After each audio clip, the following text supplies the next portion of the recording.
Hello दोस्तों। तो आप कैसे हो? ठीक है।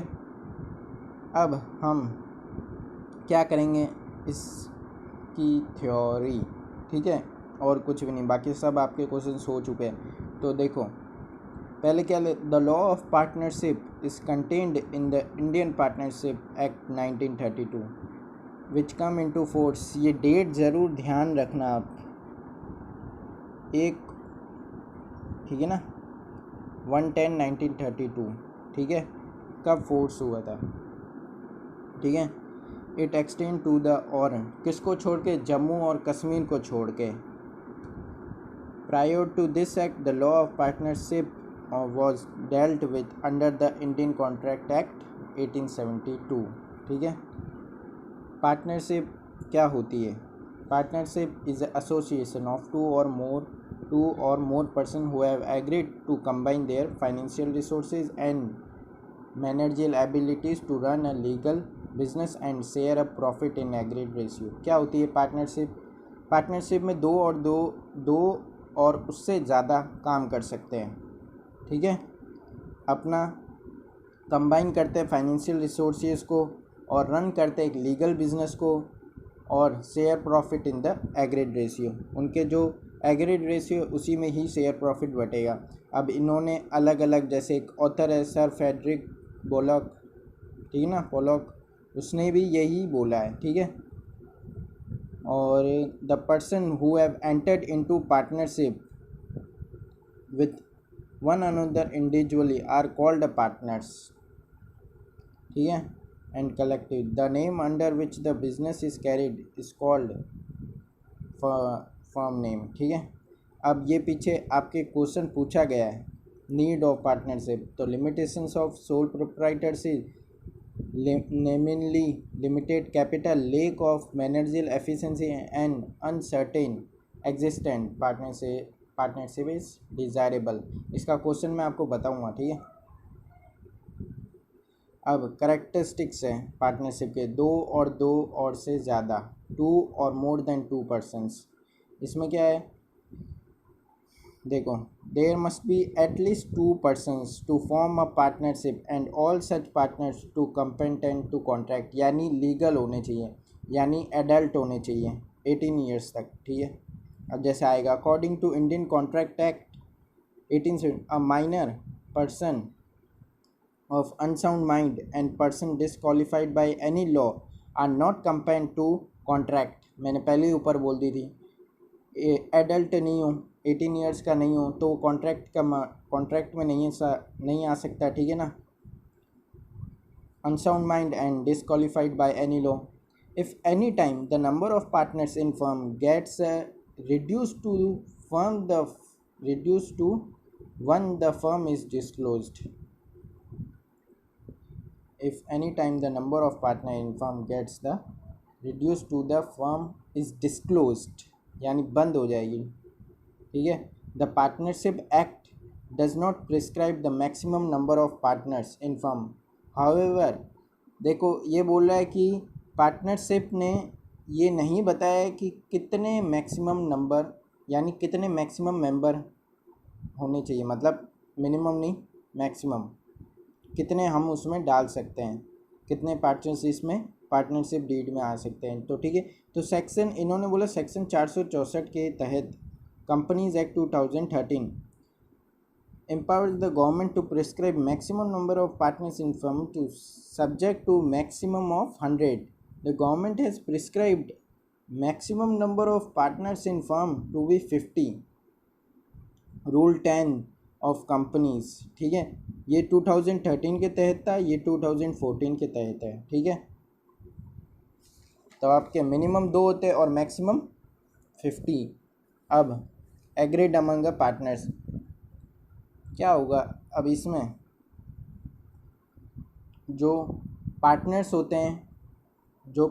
होते हैं वो एक एग्रीमेंट बनाते हैं जिसमें सब कुछ लिखा होता है, आपके प्रॉफिट शेयरिंग रेशियो, आपको आईओसी के टाइम कितनी कैपिटल्स जो होती है उस पे आईओसी कितनी देनी है। ठीक है, वो सब लिखा होगा। Partnership comes into existence by an agreement. Such an agreement can be either oral or written.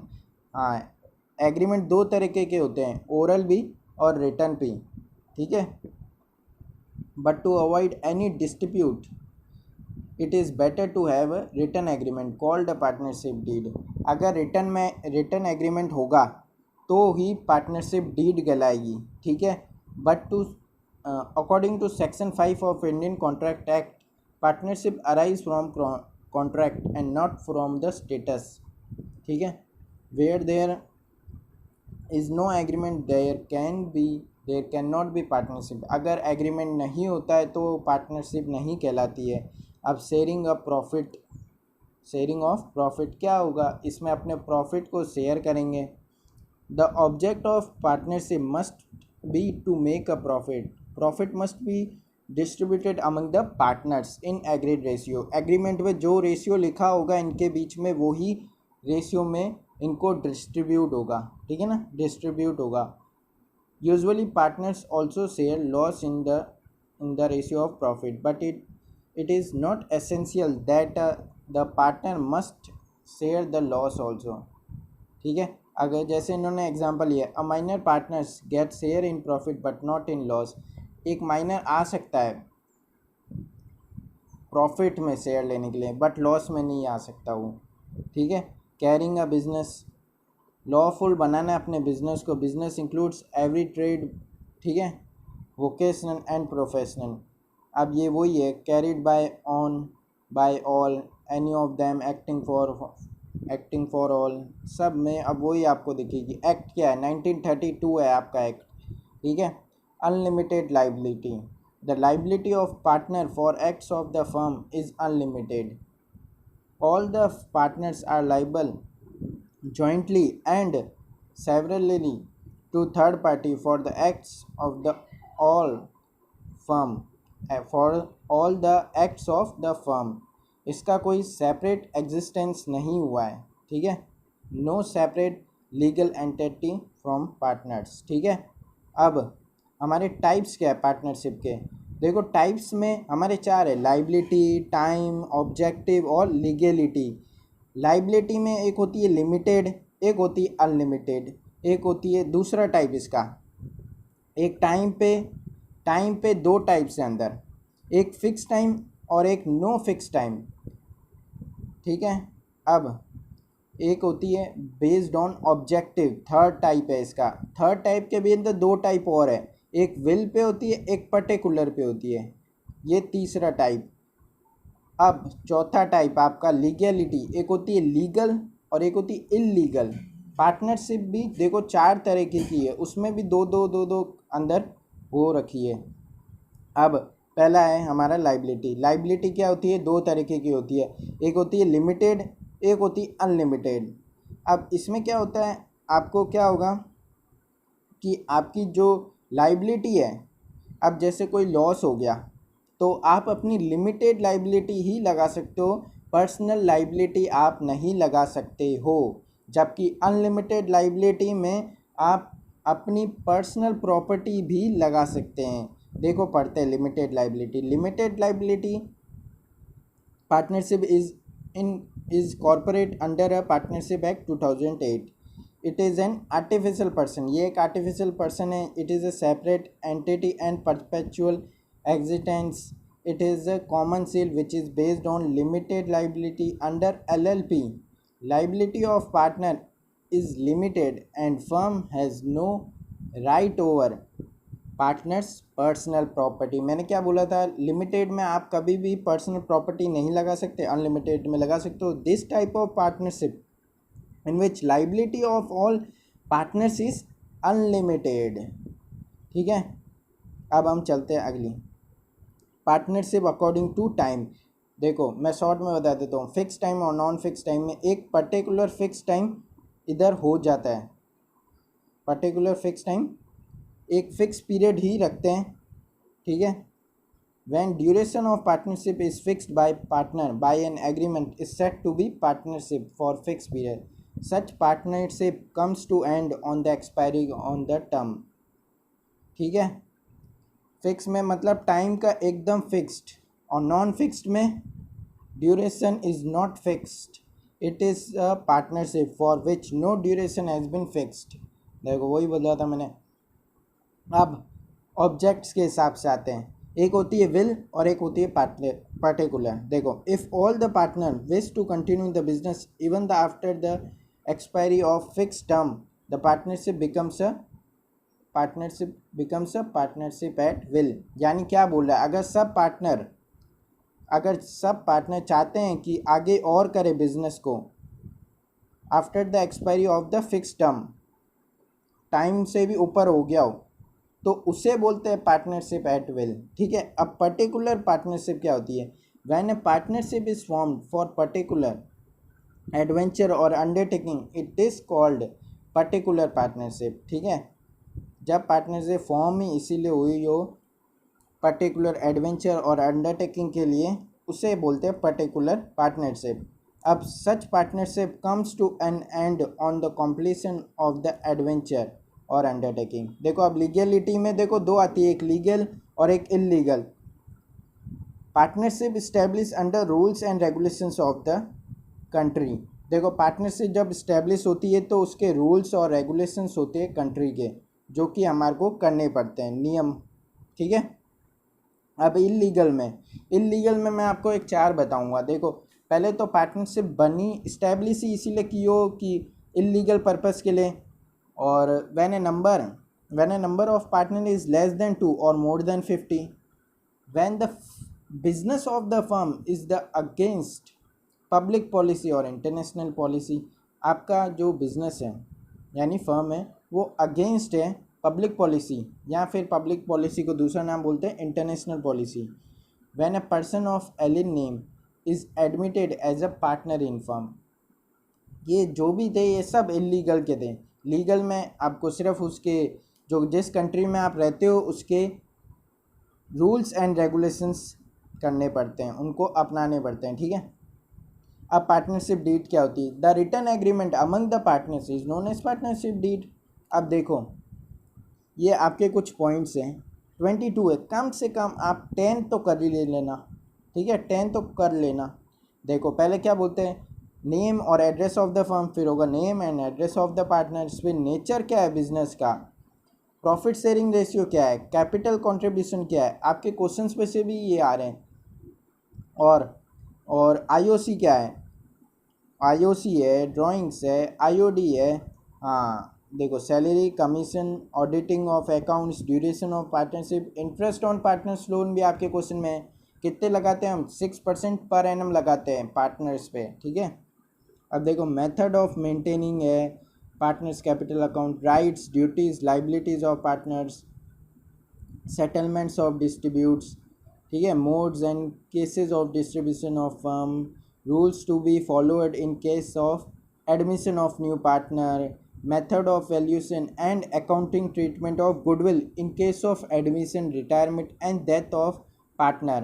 ठीक है। ये जो मेथड मैंने पढ़ा ना, ये 17 और 18 ये सब आपके 17 पॉइंट था आपके सेकंड चैप्टर का, और ये जो 18 है वो सेकंड और थर्ड दोनों को मिला के है। अब ये जो 19 पॉइंट है वो भी थर्ड को है। Modes and cases of distribution of firm, ये आपके 4th चैप्टर के है। Settlements of accounts on dissolution of firm, ये भी 4th चैप्टर के है। Use the decision under the Garner versus Murray rule, ये भी आपके 4th चैप्टर के है। तो मैं आपको बोलता हूँ कुछ भी 10 कर दो पॉइंट्स, इसमें से 10 तो मिनिमम कर ही लो। ये आपको मैंने सबसे पहले बताए थे कौन से रूल्स होंगे एप्लीकेबल होंगे जब एब्सेंस ऑफ पार्टनरशिप डीड होगी। तो मैंने बताया था equal profit sharing ratio equal होगा, no IOC shall be allowed to partners, no interest is to be charge on drawings, no partners is entitled to any salary और commission for taking part in running of the firm business. ठीक है। अब interest आपको पता ही है, जब कोई partner loan लेता है तो कितना इंटरेस्ट देना है, हमारे को 6% पर एनम देना है। ठीक है। अब each partner can inspect the books of the firm and take a copy of the same. कोई भी पार्टनर फर्म की बुक चेक कर सकता है। ठीक है। और उसकी एक कॉपी भी ले सकता है। ठीक है। अब कुछ भी नहीं है आपका, कैपिटल अकाउंट है, मैंने आपको कैपिटल अकाउंट बताए थे, एक होता है फिक्स और एक होता है फ्लक्चुएटिंग। फिक्स और फ्लक्चुएटिंग में मैं आपको डिफरेंस बता दूंगा तो आपको फटाफट हो जाएंगे। देखो फिक्स और फ्लक्चुएटिंग में, देखो फिक्स और फ्लक्चुएटिंग में पहला क्या है, नंबर ऑफ अकाउंट्स कितने होते हैं। फिक्स में 2 अकाउंट बनते हैं भाई, ठीक है। पहला तो होता है करंट अकाउंट, पहला होता है कैपिटल, फिर होता है करंट अकाउंट, ठीक है। और फ्लक्चुएटिंग में एक ही बनता है, कैपिटल अकाउंट। दूसरा, change in balance of capital accounts.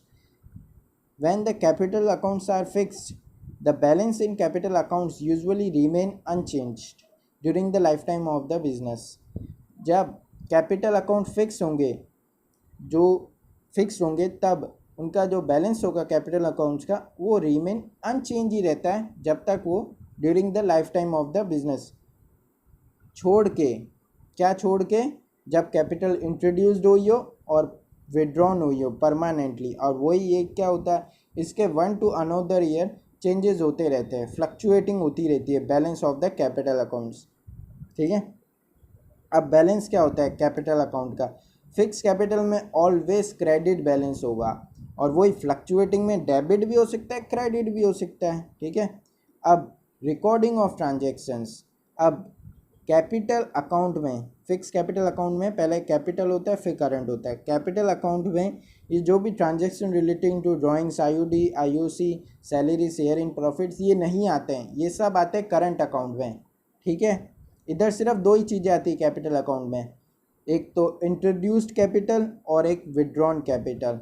और वही इधर बोले तो जितने भी ट्रांजेक्शन है सब कैपिटल अकाउंट में आएंगे। और 2 और चीज़ भी, एडिशनल भी और विड्रॉन भी इधर ही आएंगे, ठीक है।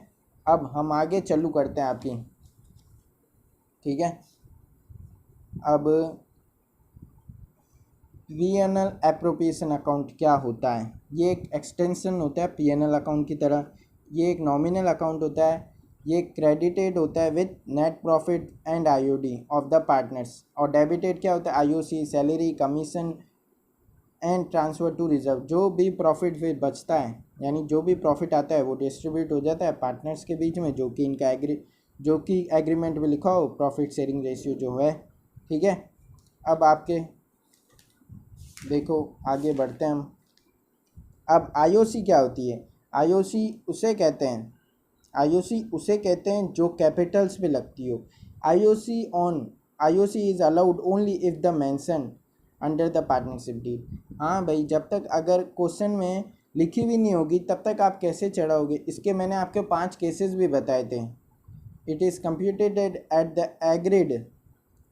Agreed ratio with reference to the time the capital has been used in the business.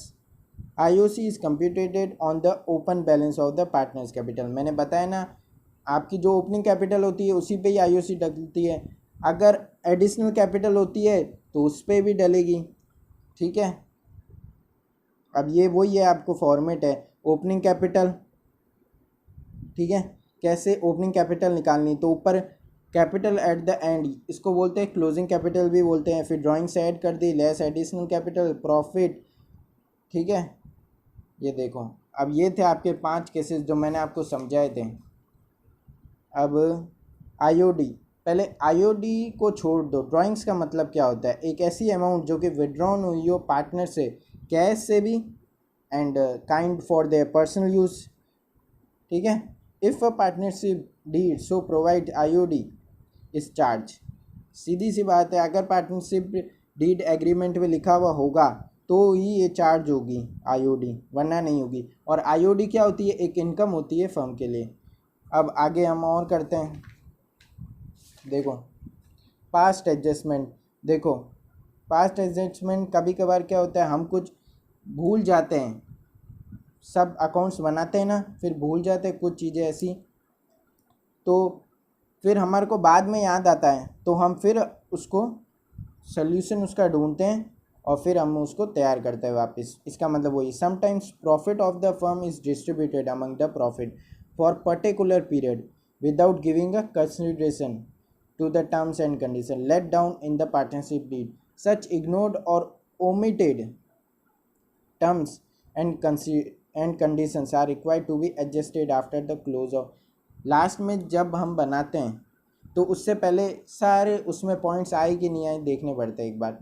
Since some accounting treatment required to correct the past errors, हम क्या क्या भूल गए उसको वो सब डाल लो, ठीक है। सब जो जो भूल गए हमारे को वो वापस तैयार करना पड़ेगा और फिर एक बार नई बनानी पड़ेगी, तो उसे ही बोलते पास्ट एडजस्टमेंट।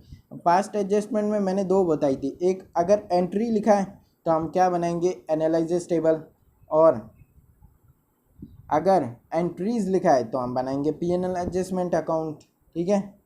अब चलो, अब गारंटी आती है आपकी। गारंटी मैंने बताई थी, एक तो फर्म से हो सकती है और एक पार्टनर से हो सकती है, और एक फर्म गारंटी को देती है, ठीक है। एक फर्म गारंटी को देती है देखो, और एक पार्टनर गारंटी देता है फर्म को। तो देखो कुछ नहीं है, पहले गारंटी बाय फर्म या फिर इसको बोल सकते हैं ऑल द पार्टनर्स। इसमें क्या है, कुछ भी नहीं है। अब जैसे कोई लॉस आया तो क्या होगी, जितने भी जैसे ए बी सी है, जैसे ये देख लो एक्स वाई है और जेड आ रहा है न्यू पार्टनर, तो जितना भी उसकी डेफिशिएंसी होगी जेड की, जैसे अमाउंट है 50,000 आया, कितना एग्जांपल के थ्रू मैं आपको समझाता हूँ, उसके पास आया 30,000। तो अब क्या करेंगे हम, 20,000 है ना जो डेफिशिएंसी 20,000 वो जो है ना वो अमाउंट होगी किससे पे होगी, एक्स और वाई, यानी डेफिशिएंसी रिकवर्ड हो रही है किससे, deficiency recovered by X and Z, ठीक है। ये होती है हमारी पहली री। अब गारंटी बाय पार्टनर, इसमें भी वही है, बस अब जो फर्म से हो रही थी ना, अब वो फर्म से नहीं होगी, सिर्फ एक ही पार्टनर देगा। जैसे ये देखो एक्स और वाई थे वही पार्टनर्स, ठीक है। अब जितना भी उसका कम हो रहा है, जैसे इन्होंने एक्स को लिया है, देखो the guarantee is provided only by x, जो भी डेफिशिएंसी होगी वो रिकवर्ड होगी एक्स से, ठीक है। ये हो गई आपकी सेकंड टाइप। अब guarantee by partner to firm, एक पार्टनर फर्म को गारंटी दे रहा है, ठीक है। अब वो क्या बोलता है कि मैं मिनिमम गारंटी आपको दूंगा, फर्म को मैं इतनी तो लाके दूंगा ही, ठीक है। वो होता है कभी कभार in such situation shortfall is debited to the capitals accounts who give certain, यानी देखो कभी कभार क्या होता है, जैसे ये एग्जांपल है आपका, उसने बोला गारंटी दे रहा हूँ मैं फर्म को 60,000 ही, बट वो अर्न कितना कर रहा है 40,000, कितना रिमेनिंग बचा 20,000, तो हम उसका पीएनएल अप्रोप्रिएशन अकाउंट के क्रेडिट में लिख देंगे, जिसने गारंटी उसका, जैसे बाई सीज कैपिटल और ब्रैकेट में गारंटी अमाउंट, कितनी रिमेनिंग अमाउंट। अब कुछ भी नहीं है, आपकी लास्ट है simultaneously guarantee by partner to firm and by the firm to the partner, इसमें दोनों ही गारंटी है। पार्टनर फर्म को गारंटी दे रहा है और फर्म पार्टनर को गारंटी दे रहा है कि हम इतनी आपको देंगे। जैसे ये देखो C good get a minimum profit, ये आ गई आपके, ये पहला केस ही था आपके, ठीक है। और ये आपके, ठीक है, और फिर है by the firm to the partner, ये तो हमने दे दी, फर्स्ट हो गई। By the partner to the firm, एक तो हम गारंटी दे रहे हैं और एक गारंटी ले रहे हैं, यानी एक पार्टनर फर्म को गारंटी दे रहा है, एक पार्टनर फर्म को गारंटी दे रहा है और फर्म पार्टनर को गारंटी दे रहा है। देखो पहला केस सी को क्या चाहिए, एक मिनिमम प्रॉफिट चाहिए, बी ने बोला कि मैं इतना कमा पाऊंगा 2,40,000, बट कमाए कितना 1,60,000, तो हम इसकी रिमेनिंग अमाउंट लेंगे, कितनी हुई 80,000 को हम उधर लिख देंगे बाई बीस कैपिटल, ठीक है। तो हमने आज आपकी पूरी थ्योरी कर ली आज चैप्टर फर्स्ट की, ठीक है। तो please like share and subscribe and comment करना ना भूलें।